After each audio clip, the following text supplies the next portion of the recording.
Yo, what's up Timot Gang? And oh my god, Austin Reeves rusak banget guys mainnya hari ini. Dia sampai pengen ngikutin slogannya Stone Cold Steve Austin, yaitu Austin 316 guys. Karena Austin Reeves menembaknya 3 dari 16 hari ini, Lakers tidak ada kesempatan untuk bisa mengalahkan OKC Thunder di Game 1 Western Conference Semifinals. Dan Lakers hari ini tumbang 108-90. Gue jujur ingin memaklumi kalau Austin Reeves itu baru kembali dari cedera obliknya. Tapi damn, enggak 3 dari 16 juga sih field goalnya, enggak 0 dari 5 juga 3 poinnya, enggak hanya 8 poin aja juga, dan tidak melakukan 4 turnover juga guys. Oh my god, ini menurut gue beberapa kesalahannya Austin Reeves ini cukup costly untuk Lakers di game 1 ini. Dan kayaknya Austin Reeves itu jarang meledak dari 3 point nih selama karir playoff-nya. Tahun ini pun kalau kita average itu dia cuma 12% guys dari 3 point selama playoff 2026. So he needs to step it up though. He needs to step it up big time. Karena kalau Lakers ingin at least nggak di-sweep, they need one big game from Austin Reeves for sure. Tadi menurut gua, game plan-nya JJ Redick actually cukup bagus. Dimana dia double team, triple team si Shai Gilgeous-Alexander setiap dia bawa bola. Dan Marcus Smart did an amazing job. Cuma itu, kita nggak bisa mengharapkan Marcus Smart untuk jago defense dan juga untuk jago offense ya. Karena jadi Marcus Smart juga nembaknya 4 dari 15 guys. Jadi total backcourt mate-nya Lakers hari ini itu nembaknya adalah 7 dari 31. And that won't cut it untuk bisa menang melawan OKC Thunder ataupun juga the defending champion guys. Ya tapi sebenarnya defense-nya Lakers once again, mereka bisa menahan OKC 108 poin itu di home mereka lumayan loh menurut gue. And of course mereka juga bisa memaksakan Shai Gilgeous-Alexander hanya 18 poin dan juga memaksakan dia untuk committed 7 turnovers. Jadi pas gue lihat, wih 18 poin nih, pasti hancur nih nembaknya ternyata. Nembaknya masih bagus guys, nembaknya masih 8 dari 15. Shai Gilgeous-Alexander. Tapi ini adalah pertama kalinya Shai gagal menyentuh 20 poin sejak Mei 2025 lalu. Gila sih, 1 year streaknya akhirnya terhenti juga hari ini. Luka Doncic tadi jujur gue lihat di bench udah gatel banget sih pengen main, tapi kayaknya nggak akan bisa main di game berikutnya. Maybe game 3 kita masih crossing our fingers untuk dia bisa main di game ketiga membantu Lakers. Tadi LeBron pun juga di press conference bilang bahwa we had a guy sitting down averaging 37 points per game. That's who we need, karena memang menurut gue offense-nya Lakers masih bapuk banget sih di game kali ini. Tadi emang ada beberapa juga momentum swing saat yang si Jackson Hayes di call. Sebenarnya blocking foul pertama di challenge jadi offensive foul. Itu menurut gue agak mengganggu konsentrasi dan juga momentum dari Lakers. Tapi asli ini offense-nya apalagi dari bench-nya si Lakers juga masih bapuk banget. Nggak ada yang terlalu meaningful banget untuk kontribusinya secara offense. Hanya berapa nih? 15 poin. Tadi dari bench-nya hanya Luke Kennard yang mencetak 7 poin. Nah ini jadi gue penasaran nih nanti untuk game 2, adjustment dari JJ seperti apa. Karena kita tahu hari ini OKC mainnya masih mediocre guys. Menurut gue mainnya mediocre tapi tetap bisa menang 18 poin. Dan kita tahu ini bench Lakers akan semakin tipis saja. Tadi Vando sayangnya mengalami cedera patah jari kelingking saat dia mencoba untuk block slam dunk-nya Chet Holmgren. Lu bisa lihat dari reaksinya para bench-nya OKC sih yang pas lihat langsung, that was nasty. I'm pretty sure that was really nasty. Itu kayak jarinya udah 90 derajat sih ke kanan tadi ini. Jadi gue kalau jadi JJ Redick, lah kayak gue ngerti aja JJ Redick mau ngapain.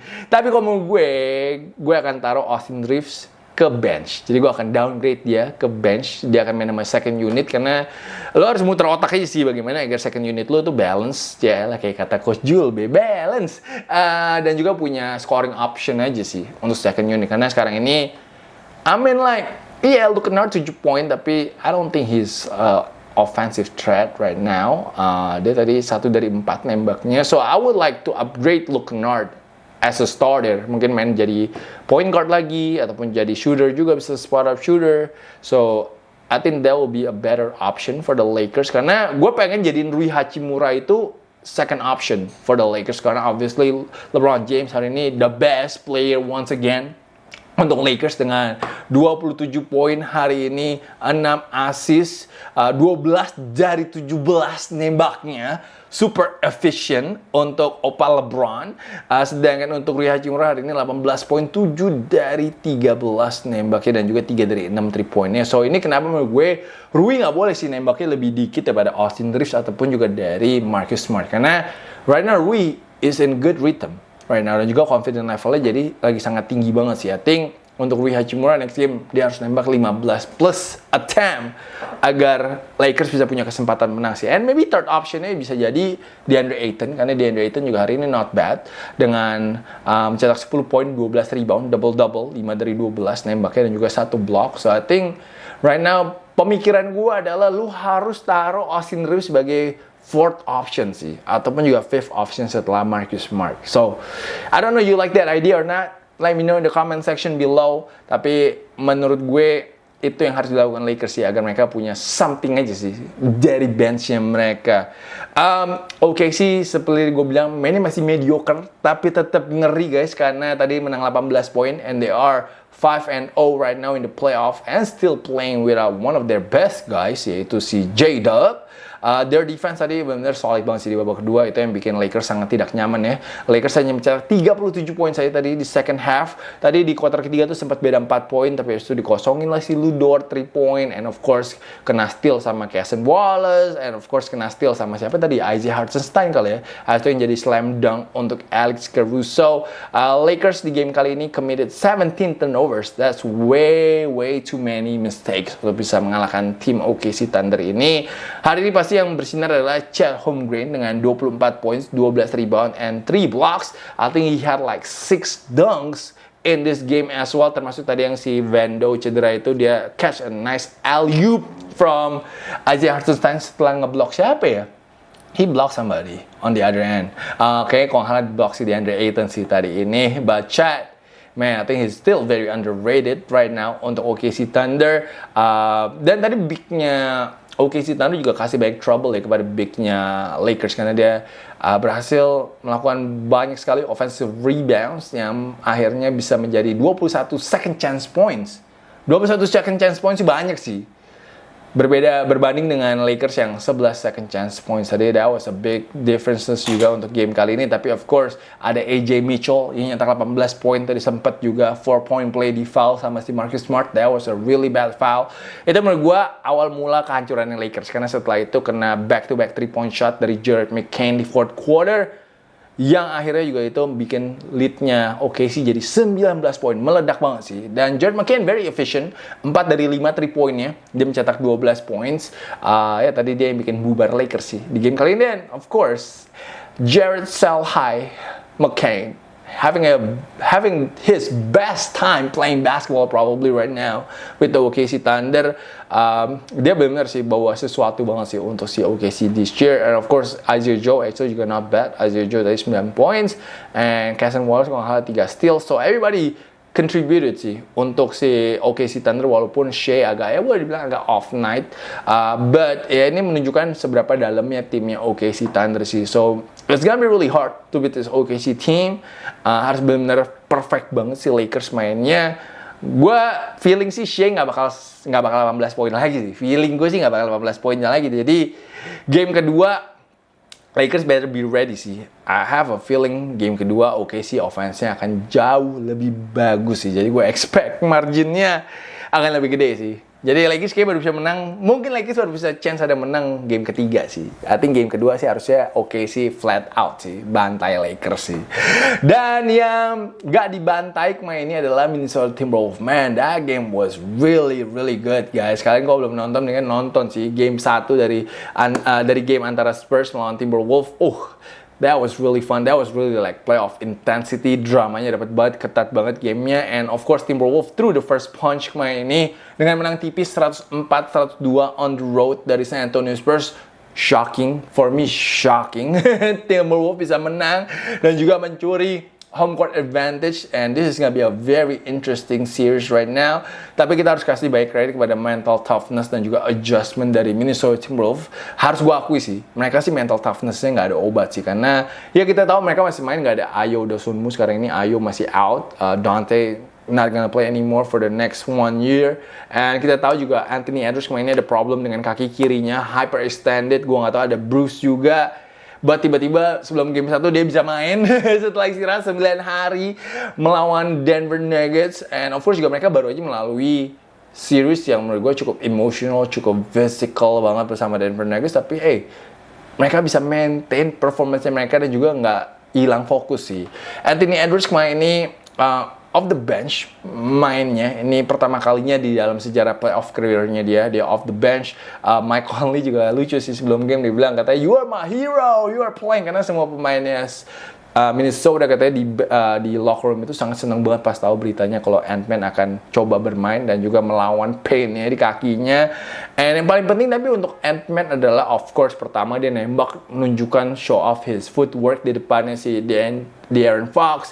That was really tough. And of course dia juga ada sekali trash talking to Keldon Johnson setelah nembak 3 point. Dia nengok ke benchnya Spurs juga bilang I'm back. Tapi yang paling penting adalah dia bisa nyetak 11 dari 18 poinnya itu di kuarter keempat. Ada satu kali depan outstretch armnya Wemby, bro. That was tough, man. Itu gimana cara nembaknya? Wemby had a monster night, tapi si Ant-Man tetap pede banget 3 point lepas di depan tangan panjangnya Wemby dan gak kena blok sih. Katanya sih Minnesota setelah Wemby ada beberapa blocks itu mereka kayak adjust nembaknya lebih ke atas sih, katanya begitu kemarin ini. Tapi Ant-Man, man, you gotta give all the credit, man. Itu pasti naikin banget sih moralnya timnya dan juga kepercayaan diri pemain-pemain Minnesota lainnya sih. But yeah, Ant-Man was one of the stars kemarin ini untuk Minnesota Timberwolves.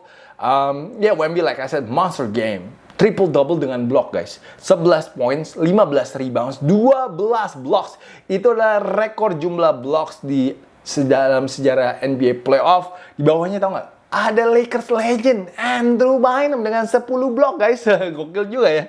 Tapi main ini kuncinya juga adalah untuk bisa menahan Wemby atau juga mungkin membiarkan Wemby nembak 3 point sih. Karena Wemby offense-nya kemarin hancur banget sih. Gue gak pernah lihat Wemby kayak sehancur ini offense-nya. Selain waktu itu nyari stats padding dia maksain lawan Golden State Warriors. Tapi setelah itu gue gak pernah lihat dia nembaknya 5 dari 17 sih. Dan 0 dari 8 3 point. Ini kalau nggak salah the worst in Spurs history ya. 0 dari 8 3 point untuk seorang big man. Lumayan kaget juga sih nembak 3 point sebanyak itu sih kemarin ini. Jadi menarik bagaimana nanti lihat Wemby bounce back di game kedua. Tapi adjustmentnya Chris Finch di kuarter keempat juga amazing menurut gue. Ini juga jadi penentu kemenangannya Timberwolves, di mana dia mainin 5 pemain yang bisa spread the floor. Dia mainin si Naz Reid, dia tarik keluar si Rudy Gobert, which was a big decision menurut gue. Tapi ternyata itu bisa menarik si Wemby keluar dari paint area sehingga pemain-pemainnya Timberwolves beberapa kali bisa melakukan draft dan juga main bully ball, terutama Julius Randle. But man, di kuarter keempat kemarin mereka outscored si San Antonio Spurs 35-30. They scored 35 points in the fourth quarter. Dan ternyata setelah gue lakukan research, ternyata emang Timberwolves itu adalah tim nomor 1 untuk urusan offense di fourth quarter. Mereka offensive rating-nya itu 122,4 dan juga plus 37 untuk point difference-nya. That's crazy. Tapi kemarin di kuarter keempat, Naz Reid made a big shot. Mike Conley 3 point in the corner. Setelah ini orang dipasing-pasing di off-season, di trade sana sini. Man, he made a big shot untuk Minnesota Timberwolves. And of course terakhir ada Julius Randle juga sih yang bisa nyetak point di dalam paint area. Main sequences seru banget sih terakhir itu, dimana ada beberapa turnover dari Minnesota. Akhirnya Spurs was within 2 points. Dan terakhir itu Mitch Johnson decided not to call timeout. And I was okay with it because they had a clean look dari Julian Champagnie yang had a decent night. Sebelum dia nembak 3 point terakhir itu, dia 3 dari 6. Dia 17 poin, 7 rebounds. And he's probably the best shooter for San Antonio Spurs. And he was open at the end. Rhythm shot, 1 dribble to the left. Sayangnya, tapi belum rezeki, guys. Belum rezeki untuk Spurs bisa menang kemarin ini. And he misses the open shot. Dan itu yang bikin Spurs kalah kemarin ini. Tapi mas 3 pointnya Spurs lagi kacau banget sih. Dimana mereka 10 dari 36 atau 28%. Padahal in the first round, mereka itu adalah tim dengan presentasi 3 point paling tinggi, yaitu 42%. Kemarin ini kalau untuk Minnesota ada Julius Randle dengan 21 poin. Jaden McDaniels and Terrence Shannon contributed 16 points. Terrence Shannon though nggak pernah main, jarang main pas lagi regular season. Dimainin di saat-saat momen yang penting banget untuk bawa bola mainnya. Gila sih. Dia tenang banget sih untuk bisa lewatin defensive pressure-nya San Antonio Spurs di kuarter 4 kemarin ini. And Timberwolves adalah satu dari 3 tim NBA yang memiliki rekor kemenangan melawan San Antonio Spurs. Tadi kalau dari Spurs ya itu Wemby nembaknya kacau, De'Aaron Fox juga nembaknya kacau. De'Aaron Fox 10 points, 5 dari 14, 0 dari 4 3 poinnya. Ini adalah poin terdikitnya di dalam 13 game playoff yang sudah dimainkan. Dia pun juga plus minusnya the worst di starternya Spurs dengan minus 13. Dan tapi emang juga ada big moment di mana di kuarter keempat tuh Spurs kehilangan Stephen Castle karena fall out. That was a huge loss karena Stephen Castle sedang bermain cukup bagus, 17 points, 5 rebounds, 5 assists, and 0 turnover in that game. And I think game 2 pressure pindah ke San Antonio Spurs karena mereka harus menang sih game kedua sih, karena obviously lu nggak mau balik ke Minnesota atau nanti pindah ke Minnesota dengan ketinggalan 0-2. So we gonna see the confidence level dan juga adjustment dari para pemain muda dan juga pelatih mudanya San Antonio Spurs. Tapi I think ini harusnya menjadi series yang paling seru sih di semifinals. Dari tadi juga cukup seru adalah Cavaliers ya melawan Detroit Pistons. Hampir aja Detroit kena comeback setelah unggul 18 points, tapi terakhir Kate and Jalen Duren took over the game untuk kasih Detroit kemenangan 111-101 dari Cavaliers di game 1 Eastern Conference Semifinals. Sebenarnya sih kalau di game ini tadi kalau gue lihat obviously karena Jared Allen itu cepet banget, 6 menit kalau nggak salah udah dapet 3 foul, langsung jadi non-factor di game ini. Tapi aneh banget men rotasinya Kenny Atkinson di game ini, karena gue nggak ngerti kenapa seorang Jared Allen ya kalau ada 3 foul ya udah mainin aja. Abis itu kalau di kuarter 3, kuarter keempat ya biarin aja sampai dia fall out gitu. Dia hari ini main cuma 18 menit. Jadi tadi kebanyakan mainin Thomas Bryant, I don't know why. Lalu mainin Evan Mobley sendirian. Evan Mobley sendirian dimakan habis sama si Jalen Duren. Apalagi dari terakhir itu momentumnya setelah game seri. Itu Kate ngedrive, passingnya drop pass ke Jalen Duren 3 kali beruntun cuy. 3 kali beruntun si Jalen Duren dapat slam dunk and that was the game. That was the game, karena ya Evan Mobley nggak bisa nahan menurut gue. Dan yang anehnya juga adalah Donovan Mitchell, ya walaupun Donovan Mitchell sama James Harden mainnya agak kacau sih, but they're still their superstars gitu. Tapi dua-duanya mainnya 35 menit boy. Mainnya 35 menit. I think kesalahan pertama adalah rotasi dari Kenny Atkinson, yang kedua adalah obviously turnovers. Mereka turnoversnya 20 kali. Dan Detroit Pistons berhasil convert menjadi 31 point off turnovers. That's crazy though. 31 points off turnovers, that's a lot bro. Donovan Mitchell dan Harden combine for 10 turnovers. Sedangkan mereka combine untuk assist itu 9. Jadi lebih baik turnoversnya mereka berdua daripada assistnya. Tadi kalau nggak salah si James Harden 7 turnovers, sedangkan Donovan 3 turnovers. Dan Detroit juga bisa melimit ya. Dua superstarnya Cavaliers ini nembaknya 11 dari 34. Harden so far di playoff sudah committed 43 TO, paling banyak kayaknya dalam sepanjang playoff. He gotta take care of the ball better sih. Tapi the whole team gotta take care of the ball better. Kalau nggak salah the whole team pun selama playoff ini udah 141 turnovers total. That's insane. That's insane though. That's an insane stats. But ya kita harus kasih banyak credit juga sih kepada defense-nya Detroit Pistons yang sangatlah disiplin dan juga physical banget sih hari ini. Hari ini Kate Cunningham not a good shooting night, but still leading the way dengan 23 points dan 7 assists. Tobias, not a good game, 20 points, tapi X factor-nya menurut gue adalah Duncan Robinson yang mencetak 19 poin termasuk 5 kali 3 point, dan juga tadi sempat panas sama James Harden di kuarter keempat. Jalen Duren just dominating on both ends, 11 points, 12 rebounds, 2 blocks. All-Star juga tadi ada satu keren ya, yang dia chase down block si Keon Ellis. Dia hari ini 11 poin, 8 rebound dan 5 assist. Udah lebih meyakinkan lah Detroit Pistons lah hari ini pada saat mereka melawan Orlando Magic kemarin. Yang menang meyakinkan juga adalah New York Knicks guys. Anjay, jujur gue gak nyangka sih mereka akan menang telak banget sih, 137-98 dari Philadelphia 76ers di Madison Square Garden. Jadi di 4 game terakhirnya New York Knicks itu plus 135 points differentialnya. Ini adalah differential terbesar dalam sejarah NBA playoff. Knicks juga menjadi tim pertama dalam sejarah yang bisa menang 3 straight playoff game dengan margin 25 plus points.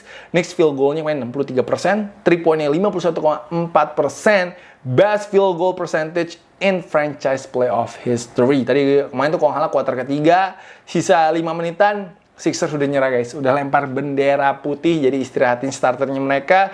Jalen Brunson yang katanya Kelly Oubre kepalanya gede, nyetak 35 points, nembaknya juga 12 dari 18.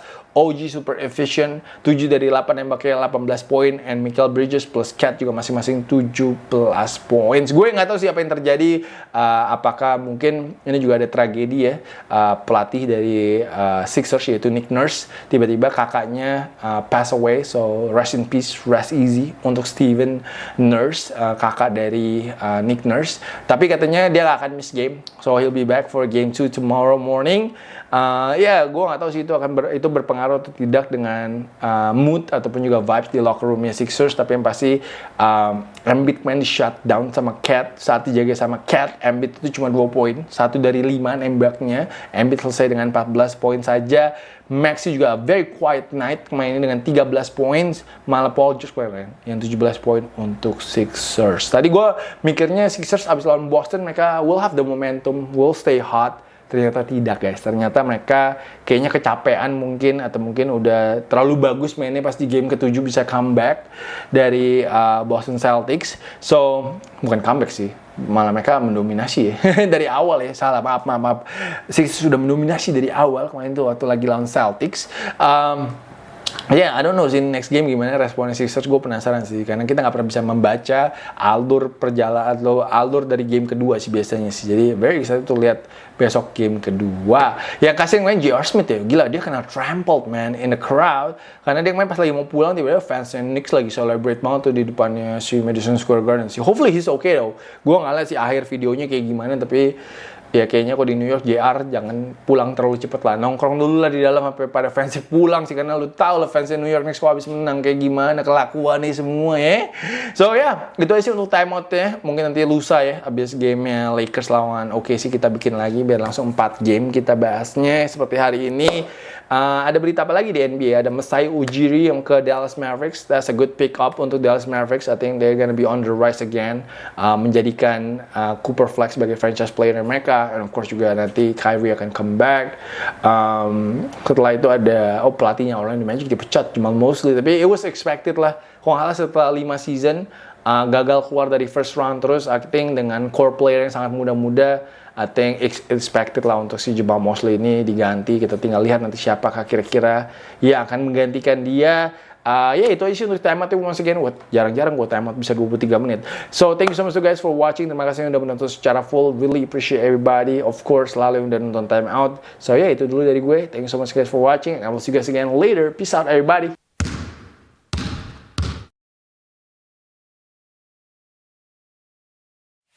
Please join my channel guys.